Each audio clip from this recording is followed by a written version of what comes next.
Welcome to Cliffhangers and Cocktails podcast with Amy Sissel. Moi. And Shay McLeod. Moi. We are both USA Today best-selling authors of paranormal women's fiction, among other things. And this podcast is brought to you, as always, by the Caftan Coven. Woo! Thank you for joining us, everybody. Today, we're going to be talking with Loretta Hignett about her paranormal women's fiction novel. It's called Magic Susan.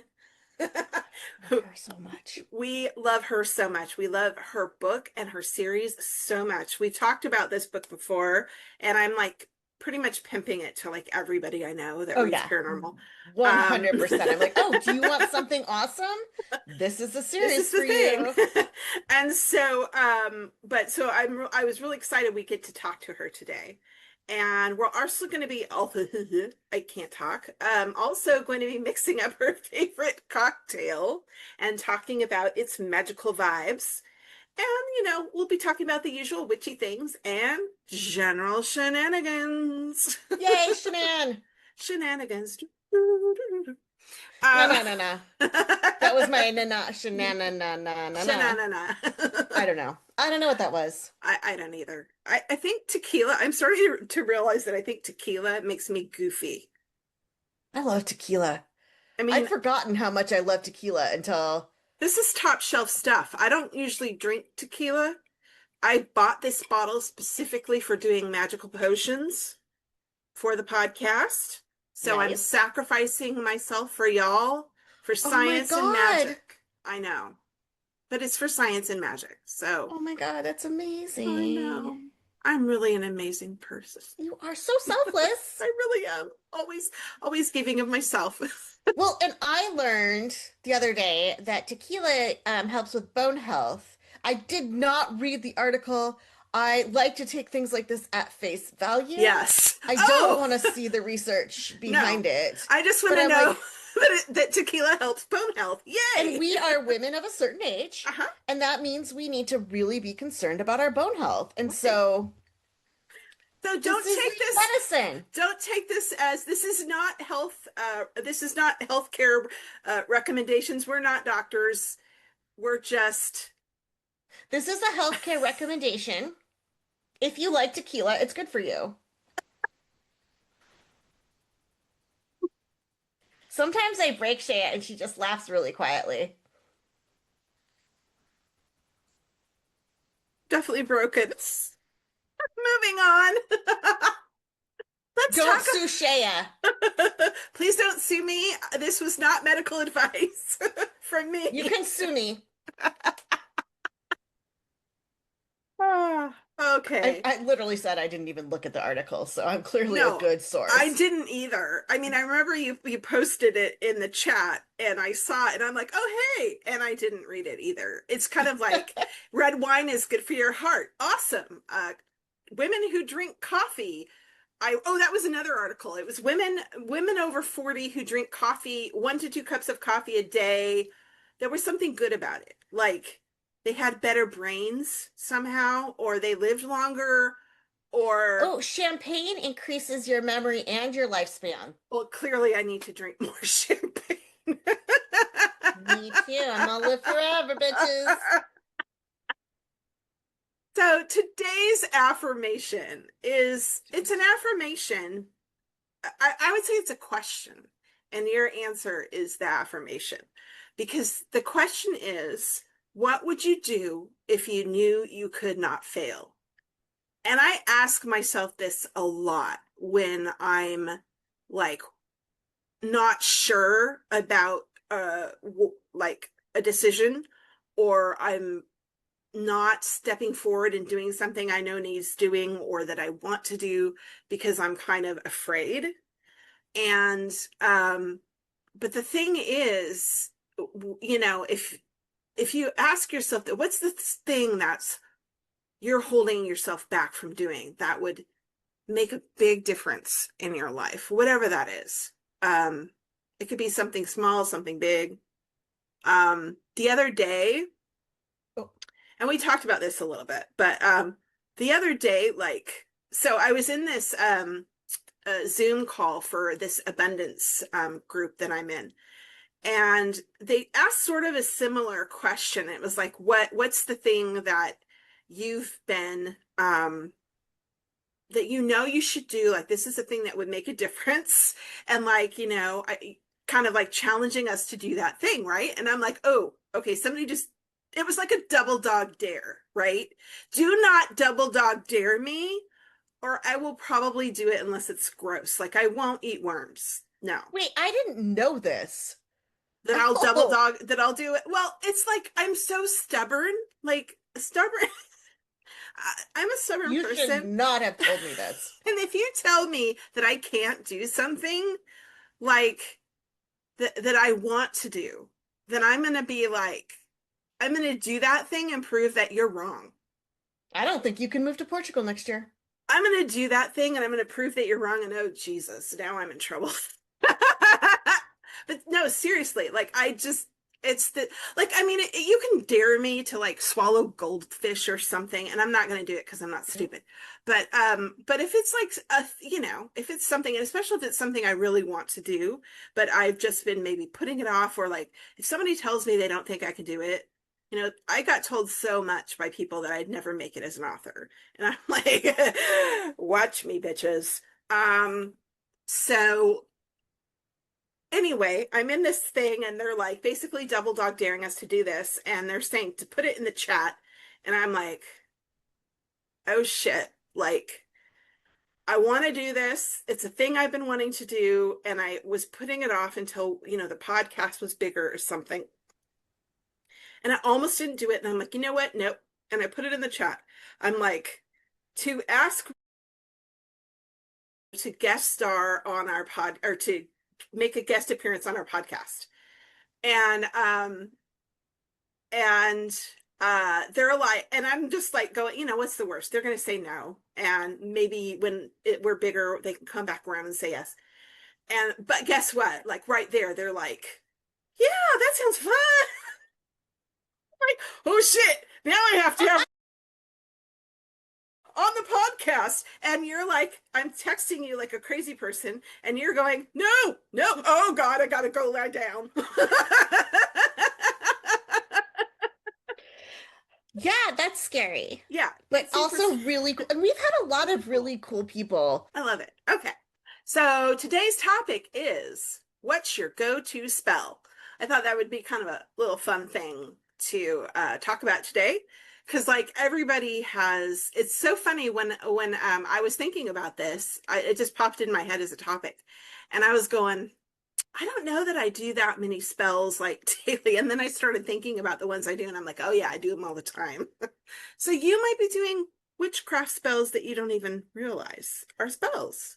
So, if you do not accidentally hexing people. well, And no, don't worry. hexing takes an intention. It's all about Yes. intention. I But just don't want people to panic that they're don't doing bad stuff. don't worry, you're accidentally hexing anyone. But like for me, like one of the ones that I do on the regular is the cinnamon ritual, where you just like take a little bit of ground cinnamon, put it in your hand, and you blow it across the threshold of your house into your house to attract money and abundance into your house. Can I use cinnamon sticks? I don't have any ground cinnamon. I mean, I guess I've never tried it. Chuck them. Yeah, like I guess you'll attract big ass rolls of dollar bills, y'all.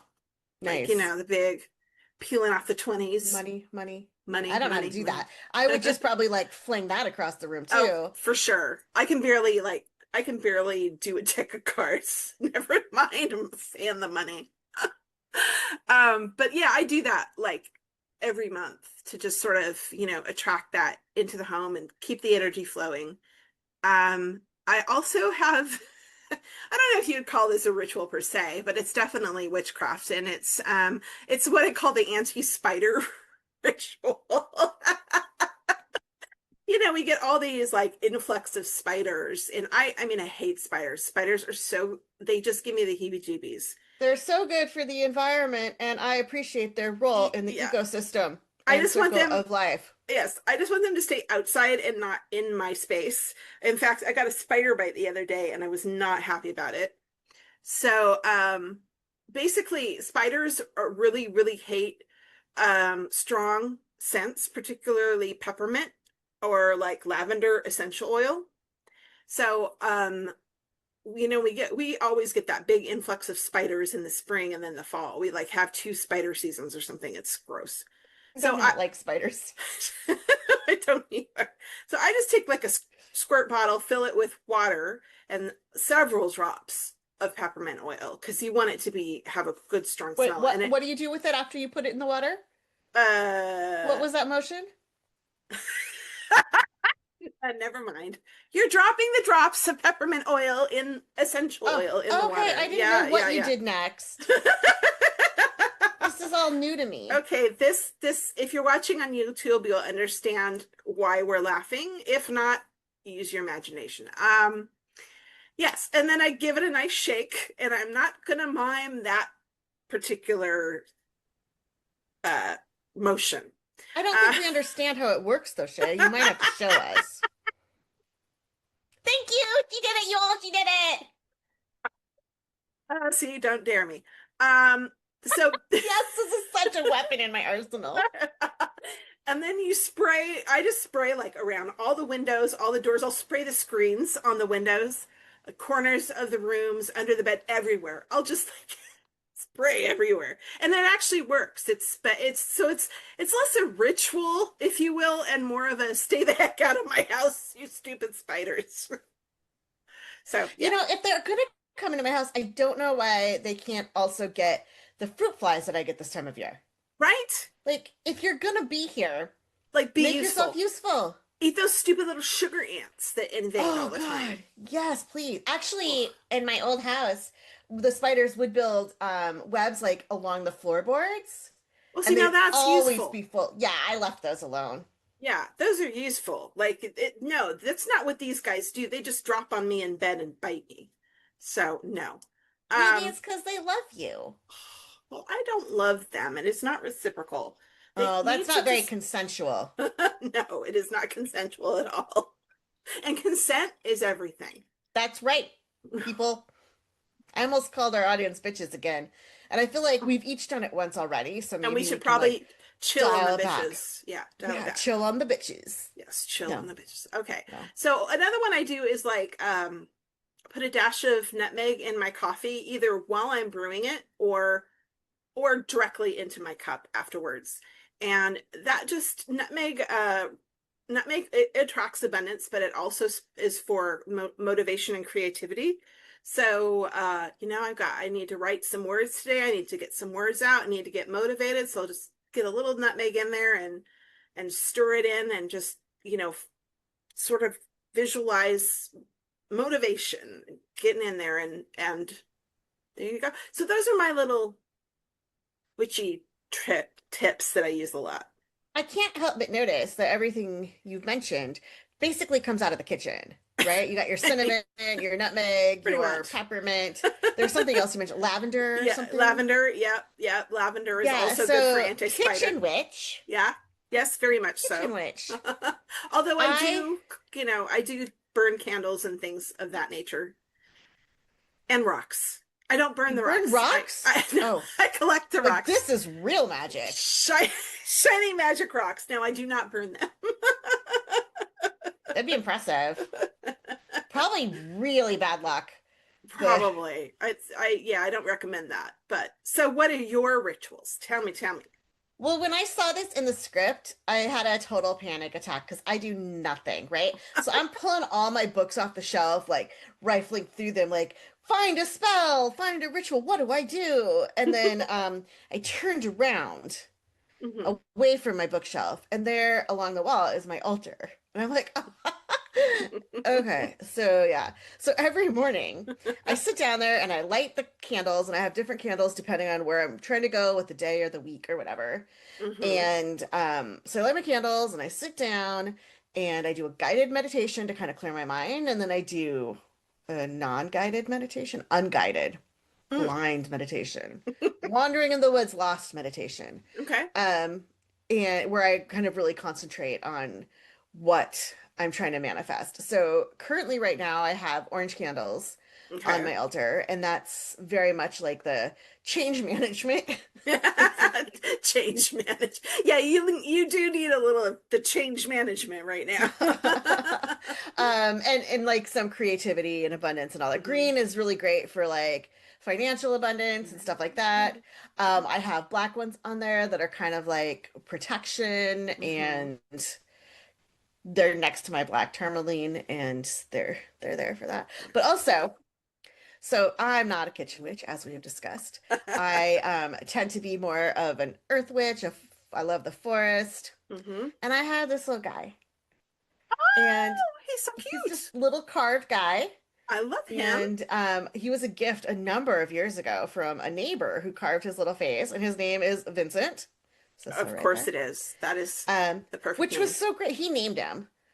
This guy named him before he gave him to me, and that happened to be my grandfather's middle name. So I'm like, Oh, oh, how this is my little cool. guy. And so he sits on my altar, and he is Awesome. my representation of the woods. That's so awesome. I And love I that. also have, right before I moved, I had a murder of crows that I supported Hmm. financially, honestly, um, because I fed them. And when I was getting ready to move, one of them left me a feather in the place where I always fed him. So I have that on my altar as Yeah. well. So that's my connection to like nature and outdoors. And Nice. that's the ritual I do every day. And it's Yeah. totally there, my manifestation abundance Yeah. ritual Yeah. that's, I didn't have to panic. Hmm. You didn't. And that's what I'm saying. It's like if most natural witches or anyone who's been practicing the craft for any length of time sort of develop little rituals on their own. And you don't even necessarily realize what you're doing is magic. Sometimes you're doing it completely subconsciously. It's just you're working magic in your world. You're connecting to your world all the time. And that's really what's part of what being a witch, I think, is all about, is that connection to the world around us, whether it's through throwing cinnamon sticks through the doorway or, commanding your crow army. So, what kind of a drink are we drinking today? Do you tell I me? know, I know. Tell me. Oh my God. We're having a spicy pineapple margarita. As we mentioned, the Yeah. tequila, good for bone health. Yep. We're taking care of ourselves. It's very important. Um, Loretta says this is her current favorite drink. Hmm. Um, so, Yeah. and I get it. It's nice. And It's I mean, light, summery, bright. it's winter there. Yeah, it is winter there, but it's summer here. Maybe it's a good winter drink. Maybe. I don't know. Because it's like almost Christmas. Well, no, it's not almost Christmas. That's not how it works. That's It's not how almost it winter works. solstice.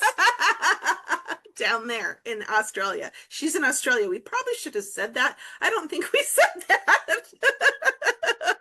It's almost Christmas. Uh. No, I know that. I know that's not true, you guys. Oh, this is delightful. I think we mentioned we wanted to visit her in Australia, Yes. Oh, yes, but we did. We did. I don't think Um, we could have just wanted a girls' trip there. I don't I know. mean, yeah, no, she actually lives in Australia. Of course, I think she lives maybe in like more of a um she might live in a warmer area, I think. I am not as But familiar as I I should am be with the like climate zones of Australia. I am not either. I know there are lots of hot places with Maybe she lives in a hot place.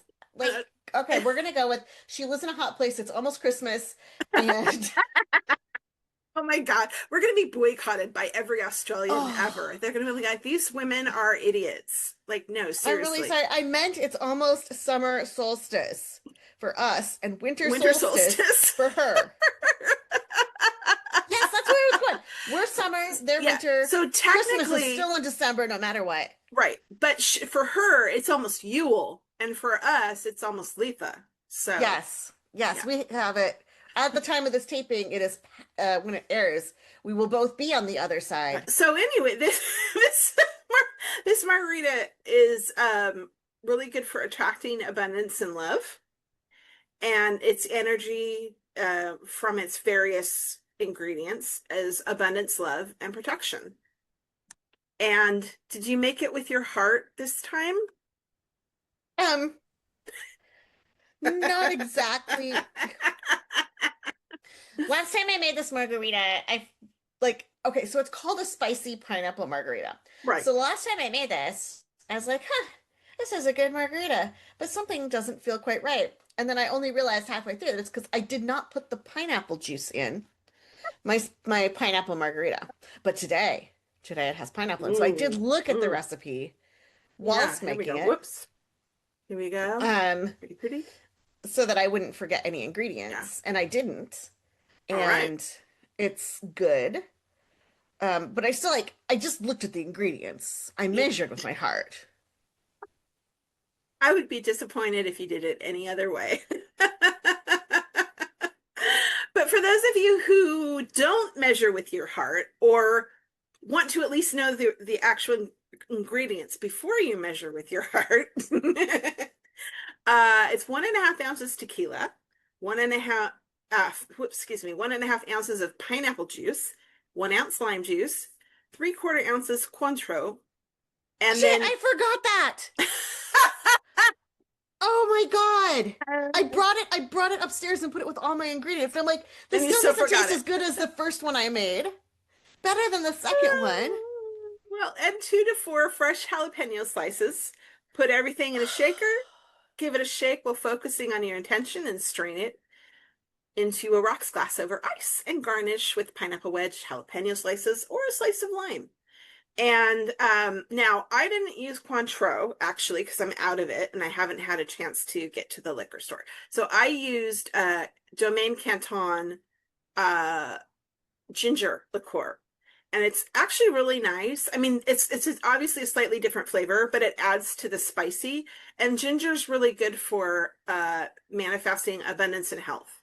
So the pineapple is for prosperity. I mean, it used to symbolize prosperity. Adding like the ginger in there kind of doubles up on the healing and the good luck. Jalapeno, and this is really cool, has purifying energy, protection. This is my favorite, warding off negative energy. I love it. Why are you It's not pouting? working for my negative drink energy this Oh, time. well, and maybe, I don't know. I really don't know what to tell you. I mean, I have to Um, go make another one yeah, just so I can get it right. right. Yeah, and maybe, I don't know, have the recipe with you, even I if you did. don't. It was on the counter next to me.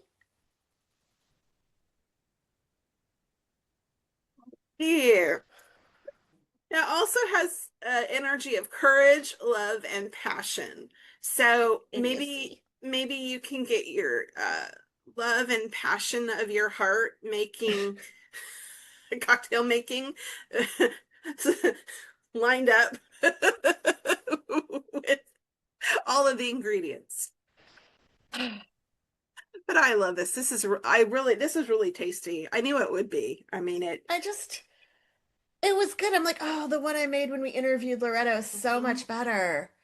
And I don't know what's different about this The one. Cointreau. It does Hmm. add this nice little sweet orange, undertone to it, which really makes it pop. Well, you'll just have to add a little Cointreau later or make another one. But not, I mean, I'm not adding anything to this. Oh, it's almost gone. I mean, it's still good. Um, yes, should we talk to Loretta now? Move into I, this interview that we've been yeah, teasing this I whole know. We've been time. teasing them this whole time. So, yes, let's talk to Loretta about all kinds of magical shenanigans. Yay! I am so, so excited today to welcome to the pod Loretta Hignett. Did I say that right? I should have Yay! asked before I started Welcome. recording. Thank you. Thanks for having me. Excited to Um, be. we are on an exciting time difference. Loretta's from the future. Hmm. Hmm. And you may notice as we get into this that she is Australian. Oh, It's sorry, I've carefully just a hidden. quick clarification. I'm a Kiwi, but I've lived in Australia for longer than I've lived Yeah. Oh anywhere my God, else. I am so sorry. Yeah, no, I Even don't know if I put that in the cooler. bio or not. Actually, I'm just yeah, I'm actually originally from New Zealand, from Taranaki and the west coast of the North Island, That's so and cool. and I moved to Australia when I was, I don't know, 22, I think, and that was a long time ago. So, and I have lived all over the world a little bit here and there, but yeah, mostly Australian. Okay. But I yeah. know there is a difference between Australian and Kiwi. There is. Not in me And though, I, because I've been here for longer than Yeah. anywhere else. So okay, I I don't know. don't want to If offend I was a true anyone. Kiwi, I'd probably be insulted, but I'm not really. And I'm Okay. married an Australian. I've got Australian children. I have an Australian dog and an Australian cat. So, Alrighty. There you but go. Awesome. Um, so Loretta is a raving fangirl for all things paranormal, supernatural, magical, and fantastical. Excellent. She writes fun, fast-paced urban fantasy, unique, kick-ass characters, and madcap adventures with a dash of romance and loads of laughs. She's a massive fan of anything shifter, witch, or vampire. She loves a plot twist, hates cliffhangers, and always keeps her readers on their toes. When she's not writing, Loretta enjoys crazy fad diets, sunshine, her two little children, weird craft projects, and massive amounts of dark chocolate. You'll often find her staring into space or muttering to herself in weird voices. Just ignore her. She'll come back to reality eventually. And so my question Is it the is weird weird crafts? craft projects. Because that's my question too. I was wondering which part of it you were going to pick out. Only because I wrote that ages ago, and all of it is still very, very true. The weird craft projects, literally anything you can think of. Like I'll go and do an upholstery course and try and upholster something, and then it'll stay in the lounge in pieces for about 8 months, and then I finally clear it away. Just anything you can think of. I've we do macrame hangers, crocheting. I'm a big plant. For ages, I was a big plant person. I had a million indoor plants, but then we moved and I was forced to leave them behind. I don't know. I mean, people would probably say it's a little bit ADHD of me to just start something and then abandon it halfway through. But so yes, weird craft projects, totally into them. But yeah, the craft project, it has taken a little bit of a backseat since I've gone balls in with my author career, I must say, because so just as a side note as well, I used to be a hairdresser as well as a bunch of other stuff, but for a good chunk of time I was a hairdresser. And while I was hairdressing, I found that I couldn't do anything else creative, because that's where all your creative energy goes. It goes into hairdressing. And now that I've gone balls into my writing career, and it's going obviously super, super well, I'm really happy with how everything's going. Zero craft projects. I just can't. It's just too hard. I don't have the creative juice to put anywhere else. But even though I get as far as I need to, until I can tell that it's going to suck at the end, and then I've abandoned it. So yes, that's my career. At least with writing, you can, if you get bored, you can go, stab someone through the heart, or murder. Yeah. Yes. Or like sex scene. Yes, insert sex scene here. I have not done either of those things in my current work in progress yet, and now I'm sad. I haven't murdered or sexed up anyone. Well, you need to get with the program. Yep, go back through. Doesn't like me at all. Well, now I have a really important question. Very important. Do you have a favorite cocktail? So my favorite cocktail at the moment, I think I probably established that I'm the flightiest person ever, and I change my mind constantly. But my favorite cocktail at the moment is a spicy pineapple margarita.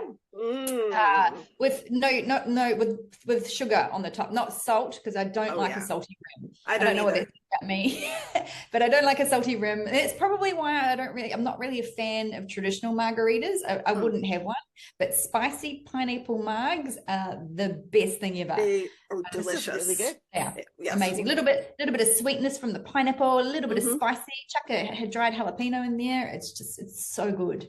And that's my favorite thing. So my favorite bar, which is from where I am right now in my new apartment, is literally a block that way, and they have a happy hour at 4 o'clock every day. So that's amazing. I love it. I love it. That's my dream life right there. My local is just a block that way. I want to know a little bit about your author journey. When did you begin writing? How many books have you published? I actually know this answer because I've read them all. Yay. And just a little bit about the genre you write in. Okay. So I have always written. It's the only consistent thing in my life. I went to uni to do English with a view to write, but back then I didn't know anything. No one knows anything when you're 17 years old. And I knew I wanted to be a writer, but it never occurred to me ever in a million years that I'd be able to write the kind of stuff that I loved, which was fantasy. Right. And I've always been an urban fantasy fangirl. I've always been, a Buffy girl or a True Blood girl. Yeah. So it's always been urban fantasy. Just devouring that genre, but it never occurred to me that I could actually write that. I thought that if I wanted to be a writer, I had to do something like to make money from it. I thought I had to do something practical. So I went to study journalism. And so doing English and journalism. And then I realized pretty quickly that I didn't want to do that because journalism is massively cutthroat and all the other people in it freaked me out. I finished my English degree. I did English lit, and I finished that. And then I kind of just, your dream just got, it never occurred to me that I could, I was obviously writing stories at that stage too, but it was pretty much just for fun. And then fast forward 20 years, and I've done a little bit here and there. Obviously, I've never stopped writing. And every single job I ever did, and I've got a vast range of jobs that I've done. I've done hospitality. I did corporate super in a finance company for a while. I was a product writer for that. So every single job I did, I found myself in a writing role where I was, either producing technical stuff, or even when I was hairdressing, I sort of segued into event management and started doing all the processes and stuff. Went for it's always no matter what I did, even bartending. When I was a bartender for a while, I found myself doing all their PR and writing processes and that sort of thing. So it didn't really matter what I did. I was always going to be put in a writing role. And then about 10 years ago now, I got myself a Kindle and started reading some books in Kindle Unlimited. And I realized that some of the stuff that I was reading that I loved, that these people were self-published, and it had never occurred to me that I could do that and make money off of it. I think, I'll just backing up a step. I'd written a couple of superhero, young adult superhero series, and I'd written them and I'd sent it off to a local publisher here in Australia. And I did get a bite. They offered me something, and it was just a heartbreaking amount of money. And I was like, if I want to do this as a job, then I need to sort of take this seriously. And then obviously seeing what the self-published people were doing. And I remember somebody said to me, I think I was having some coaching. My upstairs neighbor was a life coach, and he was trying to drum up some business, and he said he'd do a couple of sessions with me. And he said to me, he goes, what is it you want to do? And I said, well, deep in my heart, let's get deep and deep. I said, I want to be an author. I want to write these stories. And he's like, well, why can't you? And I'm like, because I don't know, like, why? I mean, he's like, but other people do it. And I'm like, yeah, they do. And he goes, well, why can't you? And I'm like, that's a very good question. It just never occurred to me that I could. And he goes, what you need to do is find somebody who's doing what you want to do. And just do exactly what they're doing. And then in my head, I'm popping off all these authors that I've read lately that I love. And I'll just throw out some names. So Helen Harper was one that I just devoured. Deborah Dunbar and Deborah Wild as well. So there were, those guys. And I was loving it was all fast paced, funny urban fantasy, a little bit gritty, a little bit sexy, but also quite funny. And I was just loving their stuff. So my upstairs neighbor / life coach said to me, do what they're doing. And I was like, you know what, I'm going to do that. So I started sort of researching the industry a little bit and sort of figuring out how everybody did everything, joined a few Facebook groups, started gathering all the information, wrote a bunch. And then I was obviously doing that at the same time as a bunch of other jobs and also getting married and having children. And at the time we were running a sports rehabilitation clinic. So I know, random job thing. But at the time I was sort of trying to build up my work a little bit and really just research the industry and see what I could make of it. Yeah. As well as running this massive gym and rehabilitation. And then 3 years ago, we decided to sell. And after we moved, I said to my husband, I'm gonna do this. I'm gonna go full time. I'm gonna be a writer. Awesome. And I'm gonna have a go.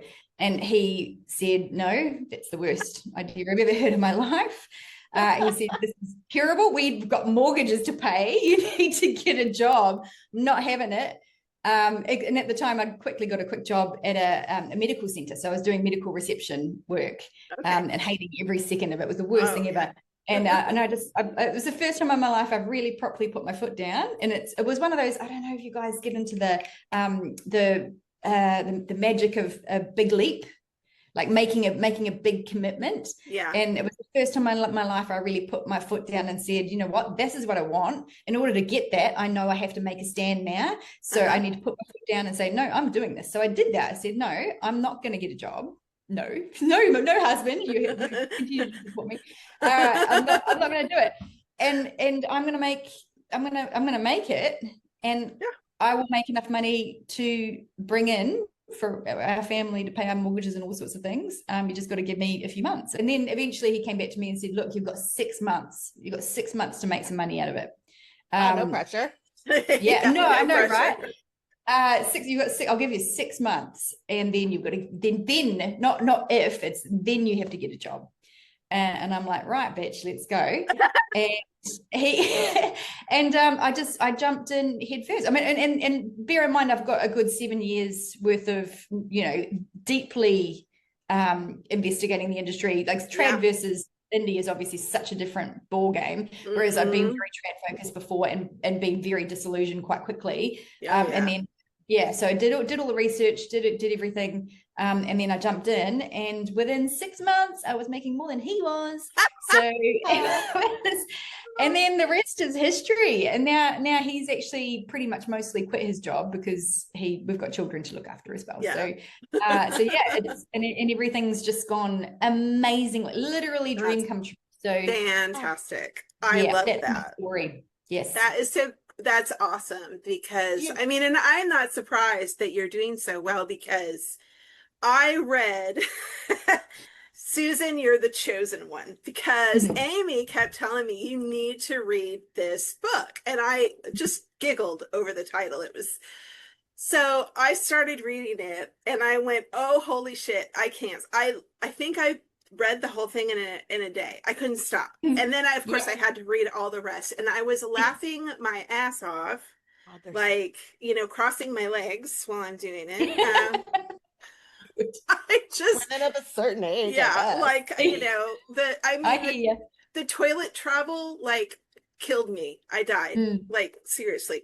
But I want to know, tell us more about like this, Susan, You're the Chosen One, and what inspired the story, and the setting and the characters. Like, just kind of give us a little rundown about that. Can I say one thing before you start with that? Just one thing. Yes. Okay. So the reason why I read it is, and full disclosure, my partner edits for Loretta, but he was sending me snippets of this book while he was editing, and I would and he would be like, I am dying laughing over this book. And he would send me little snippets, and I'm like, okay, this isn't, and I could get into our files and I could have read it. But I waited until it was published because I'm full of patience. Oh my God. Cecil is my favorite character ever in the history of the world. Same. Yes. I want one. Duo corn. I want a Cecil. He is a special at least place except for Dwayne, maybe. I love sassy animal companions. Gotta have one. So I actually came up with the whole plotline of Susan ages ago, before I started publishing. So Susan's actually out of my normal universe. At the moment I've got like 5 series, and they're all spin-offs of spin-offs of spin-offs of spin-offs. And I don't really plan these things. I'm not a hell of a big planner. Maybe in the back of my mind I've got something going on where I am planning, but So I did my first series was Immortal, and then I did a spin-off. One of the characters from that kept on dinging my bell, so I did a spin-off for her and did a Vengeance Demon series, and then one of the characters from that was a little ding ding ding, and then I did the Bad Bone series. Same thing happened, another character, so I went on to do another series, but then I needed a break because I wanted to do I just needed a break. So I dusted off this idea I had ages ago to do Susan. And I've always liked funny titles. I don't know why. I like a good, you want to be able to advertise exactly what the story, the vibe of the story with the title. So Susan, you're the chosen one. And I came up, like I said, I came up with it ages ago. And it was back when I was working in corporate superannuation. So it was, I've done call center work as well. So she's an ex stockbroker, and she's high flying, super manager woman, and she's had a big downfall, and now she's found herself in a call center, managing a call center team, which is something that I used to do myself. So there's a lot of Susan's who I want to be, but she's also all the bad parts are me as well. But she's just optimistic like me. I'm ridiculously optimistic. She's a real massive people person, and she is just always looking to make her mark on people and just to help everybody and make everybody happy. But she's also super strong, like a super strong-willed person. So I really love the idea of having just a normal everyday. No, she's not normal. She's amazing. She's like Superwoman.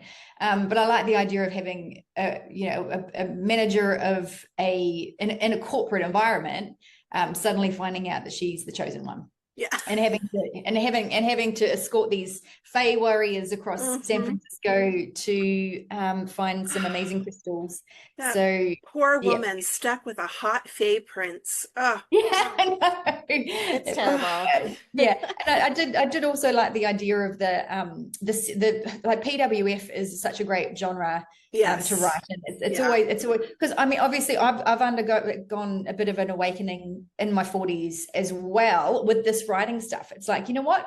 Fuck you, Jimmy. I can do this. I'm going to do this. Put my foot down. Don't believe me, just watch. I know. It was actually quite funny because in the genre, there's a lot of, it opens up with somebody cheating or with a divorce or with something terrible happening. And I guess my own life was mirroring that a little bit because, I said to him, this is my dream and I want to do it. And he'd said no. And it could have gone one of two ways. And this was my awakening. But he literally ate his words, and he continues to do it, and he's become such an amazing, incredible support person for me. Like that's awesome. It's a complete 180. So it worked out in my favor. But I guess that's why I really love this genre, because it's all about finding your power in your 40s and later. Literally, this is only the beginning, and I've always felt that Susan has a special place in my heart too, just because when you're younger, you think, oh, it's all going to be over by the time you're 40. You're going to be, life's over. But it's only just beginning. It's crazy how it's only just beginning. It really is. And I'm watching my mentors, the woman that I was just talking about, the ones that I idolize. I'm now friends with them. They're my friends. And it just seems so bizarre to even think that 10 years ago I was sending them emails saying, I love you so much, I want to be just like you. And now here we are. So I guess, and that's just the theme of Susan is, it's you when you enter this phase in your life, you're stepping into power. You are the chosen one. You're stepping into power. You have the power to just change your world for exactly how you want to see it. So absolutely. There you go. It's such a powerful age, and we're told that we're supposed to be invisible and that we've lost our value as women and as humans. And it's so not true. And that's what I love about PWF, because it's really the first time that urban fantasy has, or really in general, paranormal or fiction has focused so much on women of a certain age. Can you tell me a little bit more about what inspired Cecil? Oh, I'm so obsessed. okay. All right. Well, like I said, I used to be a hairdresser. So I had a lot of colleagues who were almost exactly right. There's a few of them. He's not based on anyone in particular, but the essence of Cecil is the experience of lots of people I've worked with, and some of my very, very good friends. When I first moved to Melbourne, and I was just a wide-eyed, innocent young lady, I found myself living in a share house with a bunch of gay guys, and I just became that's what I prefer. Like, that's all I did, was just go out with the boys. And there's a lot of Cecil and a couple of people that I live with, and some family members as well. So he's got such a big heart, and I think he's a bit homicidal and a little bit crazy, but he's got such a beautiful big heart, and he really super cares about Susan. But he also wants her, and it's not like he wants her to be beautiful, but he wants her to be confident, and he wants her to be happy, and he wants to serve her as well, which I think that we should be doing that more for each other. We should be serving each other. And so Cecil is a little bitch, but he's really funny. He was just funny, and he's, I love him. I do miss him a little bit. It's been ages since I've read, I was going to go back and do more, but I don't know if it's going to be on the cards. I'm not sure. Well, I mean, I'd welcome it, but also I would also welcome it. But I also know how it is to, like, when you're kind of done with a series, or you've just got so much on your plate, you can't quite get to it. I just don't want to ruin it. Like, it was 4 books in the Susan series, and everything kind of wrapped up beautifully, and everyone's really happy. Yeah, I did leave the door open. The door is open for more. There is a door open. I do want to do something else with Cecil too, because he's the bee's knees. Yep. So if Susan was picked up for television, who would you want to play Susan? So I got asked this question by when the audiobook got made. You know how if you have a publishing company that's doing your audio for you, they send this big questionnaire that you got to fill out about how you want it to go. So just full disclosure, I don't listen to fiction audiobooks. I never do. I don't know why, but I can't. My brain doesn't compute. So I do want to change that. Hopefully it's something I can change. I can't even listen to non-fiction audiobooks, go zone in and out, but so I'm not an audiobook person, but when the publishing company is sending me all these questionnaires about how I think I should go, I'm like, I don't know, you guys are the experts.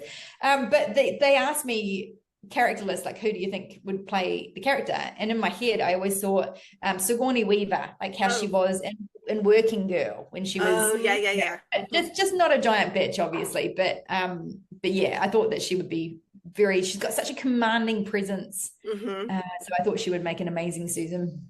That would be so cool. Yeah. So cool. So what are your plans, your writing plans for this year? Like, how many books do you plan to, I mean, obviously this series is basically finished unless you decide to do a little bit more, but what other things are you working on that you're planning to put out this year? You keep saying plan. Okay, well, I know you had it. Let's do it this way. I know you had a new release recently in a new series, right? Yes. Yep. Okay. And that's called? This is my Hidden City Supernatural Sleuth series. So this follows a character called Daphne. And this is one of the reasons why I did have a break to write Susan outside of my normal universe, is because Daphne, we needed to do a little bit of a time jump, because the last time she showed up, she was just a child, and she was a psychopath child.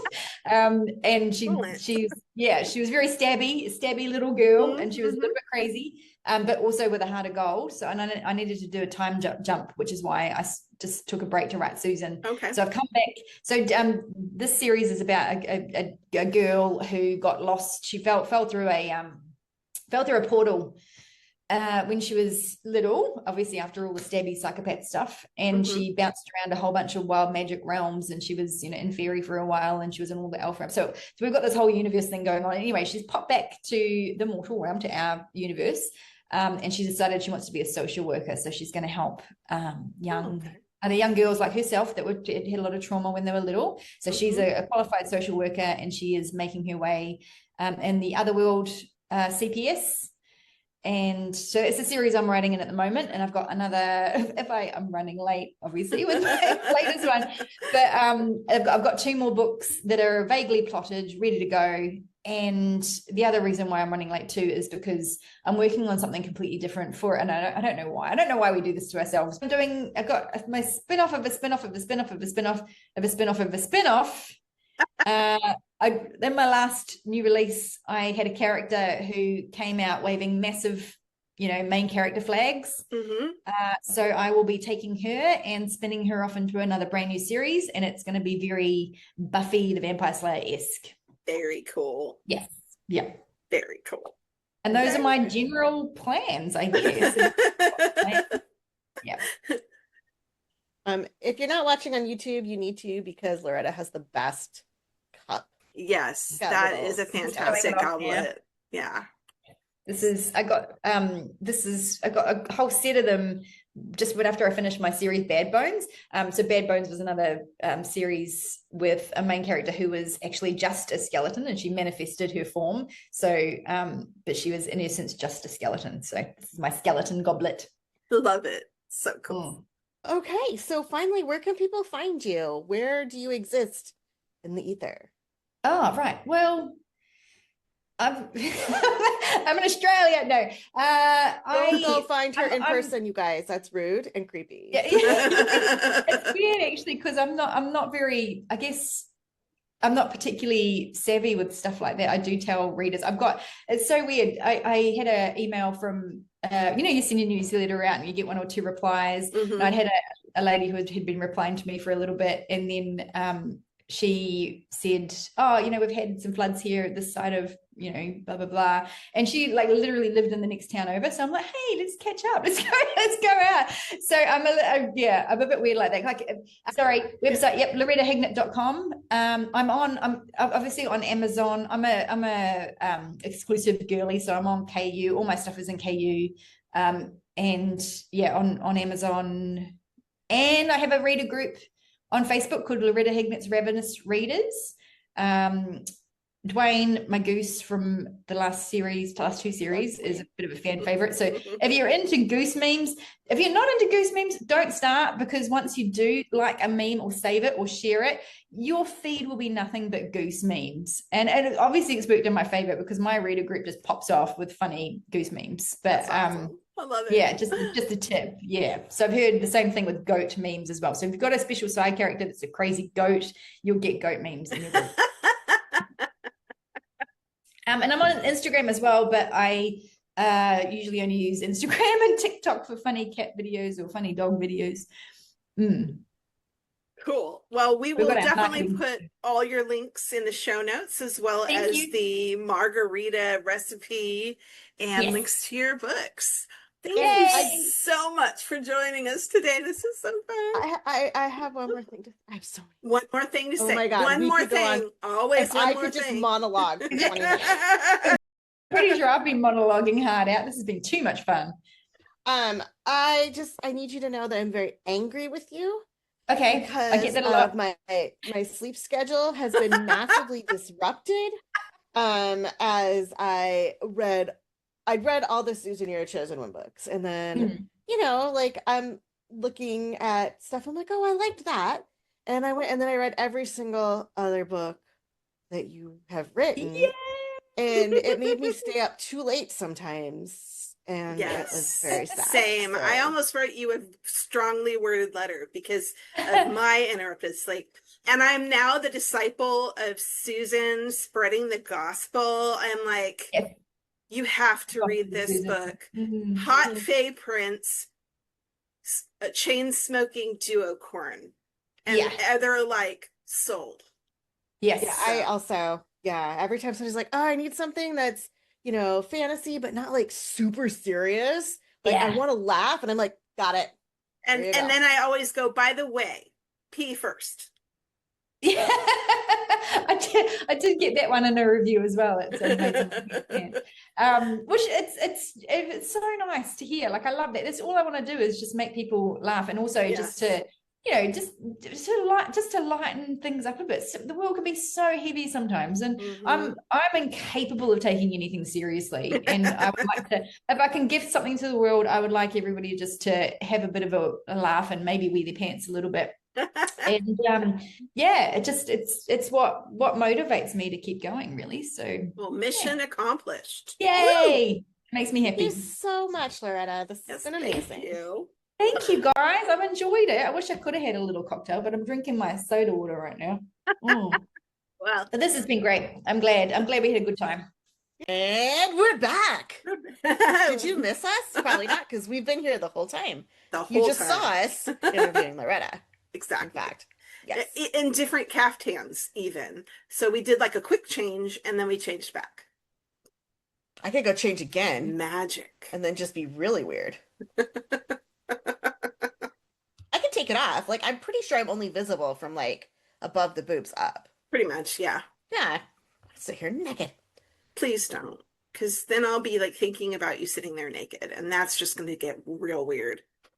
Okay. Okay. I won't do that. No. I won't. Yeah. So we're gonna wrap up the podcast like we always do with drawing an oracle card. And today, when we were talking about it, I was like, let me. Because I just got a new deck, and it is called the Norse Goddess Rune Oracle. Ooh, I like that. That is really cool. Just took the cellophane off right before recording. We don't tape. My kid made fun of me the other day for saying taping. I know, it's because we're old, and this is the 21st century, and nobody tapes. This is the back of the card. Look at that. Like it's the tree of life. Love it. I love the tree of life. It's one of my favorite symbols. And on the book that I showed, for those of you who aren't watching, there is a woman with a rune kind of tattooed down her face. She has deer ears and antlers, and like she's got flowers and plants, ferns, mushrooms growing out of her hair. She's got long red hair, and it's just really beautiful imagery. And the deck is by Rebecca Joyce Stark with the artwork by Sharon McLeod. Oh, you guys are probably related. Probably. I mean, probably not. You spell McLeod differently. So I have already shuffled. Okay. And so I'm going to cut the cards. And I'm going to draw a card. This is the first one, you guys, ever from this deck. First card. Version deck. 2 eyes. It's a Valkyrie card. I'm a Valkyrie. I'm a fucking Valkyrie ice queen. Yes. And this is a Valkyrie card. Yes, Woo! I love it. That is very appropriate. Very appropriate. Oh, that is gorgeous. I don't know what's happening there. So let's describe it. So it's basically a picture of me. Yes. I see that clearly. Yeah. So there is a black horse that's flying. It has red eyes. And riding the horse is a woman with a winged helmet. She's got like a black mask or black paint over her eyes. She's carrying a spear. There's a shield on her hip. She's wearing like a leather armor situation, and there's blood stains all over her. And then flying right below the horse are 2 ravens. Excellent. This is your card. Yeah, for sure. It is a gorgeous card. So tell us what it means. Tell us what it means. Here's my little Valkyrie minifig. She's so cute. And then I just got my Valkyrie tattoo. Yes. On my back. Which is so cool. And I usually have a Valkyrie necklace on, but my tattoo's kind of itchy right now. So, not necklacing. Okay, now I will tell you what it means. Okay.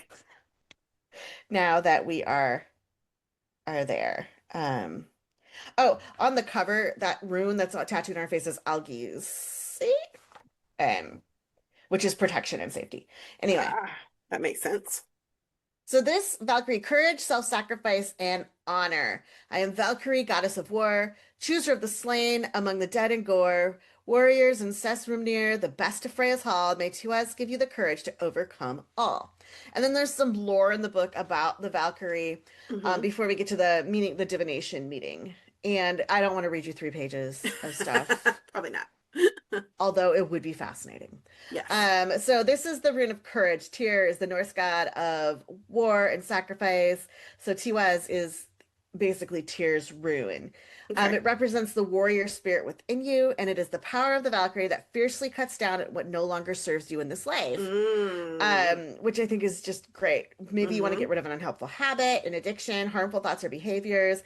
It is a time to find that courage within yourself and let that go, because you have it in there. It's there. Yeah. So I don't love make drinks that. with your heart. Make logical decisions. No, it doesn't say. Keep making drinks with your heart. Yes. And it just reminds you have an incredible depth of bravery within that you could call upon to make big decisions. You are the main character in your own story. You are the hero, the Valkyrie, the warrior. And so one of the things that oh wait, no, here. I'm not reading the whole divination thing either because it's a lot of words. But right here, okay, towards the end, it says, to be the best defender of the vulnerable, you need to show up as the strongest version of you. And I love that so much. I do too. I do too, because a lot of people, so I've noticed, we're being told that we're supposed to help people and help the vulnerable and everything. But what you end up seeing a lot is a lot of people that are just like pouring everything they are into other people, and they're not taking on anything for themselves. And they just give and give and give until they totally burn out. And it's like, you can't help other people, at least not long term, unless you're taking care of yourself. And I mean, you're not going to maybe die immediately if you're not taking care of yourself. Right. But like, there's a point where if you aren't taking care of yourself, you're going to just like, you're going to wear so thin. You're going to feel like not enough butter scraped over too much bread. And you may end up, no, I totally get that. To my people who got that reference. Love you. But I mean, seriously, it's like, you can physically fall apart if you're not taking care of yourself. And then you can't help anybody. I was kind of there like a year ago at this time. I was working full time. I have a kid who was homeschooling about last year for the last half of the school year, and I was putting out book after book after book. I was publishing like maybe 4 books a year, which I know, Shay, you do more than that. I used to do more than that, yes. But I was writing full time, not having a full-time job on top of writing. And it's just a lot of work to parent and full-time job and try to write. And about a year ago, I started getting like, I was unhealthy because I had put everything of me into all of these other places that, and I had nothing left to take care of myself, which is why I haven't published a book for a year. But I needed that break. And you have to take care of yourself, because if you don't, and like this comes up everywhere, like emotionally, spiritually, mentally, and physically. Like I was a long distance runner for a long time, and I'm just recovering from a broken foot, and like I want to go do all the things. But if you don't take care of yourself now, maybe you can do some of the things for a while, but you won't get to do all of the things because you'll end up hurting yourself worse. Yeah. I mean, so I used to, that was me. Like I was putting out 8+ books a year. I was doing this, I was doing that. And then I had this surgery and I developed chronic pain, muscle spasms, like debilitating. And I have had to learn over the past 3 years how to say no and how to put myself and my well-being first. Because if I do too much, I'm in bed for 2 or 3 days. So it's really frustrating to not be able to live life like I used to. but it's forced me to learn to take care of myself first. Because we have big ambitions. We have huge ambitions. And I am so excited for what's coming in the future, all the things that we have planned. And so I need to be well to be able to do them. And, you know, chronic pain is chronic. I mean, it doesn't mean, you know, it can mean forever, or it can mean for a while. Not everybody is chronic pained. Sometimes whatever it is clears up, and I'm hoping that happens. But if it doesn't, I still need to be in a situation where I know how to balance my self-care with my ambitions so that I can keep doing the things I want to do in life, maybe at a slower pace than I'd planned. But yeah, so I really had to learn to rest, to care for myself, to say no, to put, I'm learning boundaries. And I'm learning, I know, I know. And I'm learning to overcome, you know, fears and like go for things that I want. So where can our listeners, our lovely, lovely listeners, get the Oracle deck, get Loretta's books, get the recipes, etc.? Well, all of our links and everything are down in the show notes. Yeah. So you can find the recipe down there, information about the Oracle deck, links to Loretta's books. Also, you can sign up for our newsletter by going to our website, cliffhangersandcocktails.com. Follow us on Instagram, Cliffhangers and Cocktails. And if you have anything you want us to talk about, whether it be book related, magic related, cocktail related, menopause related, try to stick to like those general themes. Like, we're probably not going to talk about like astrophysics. No.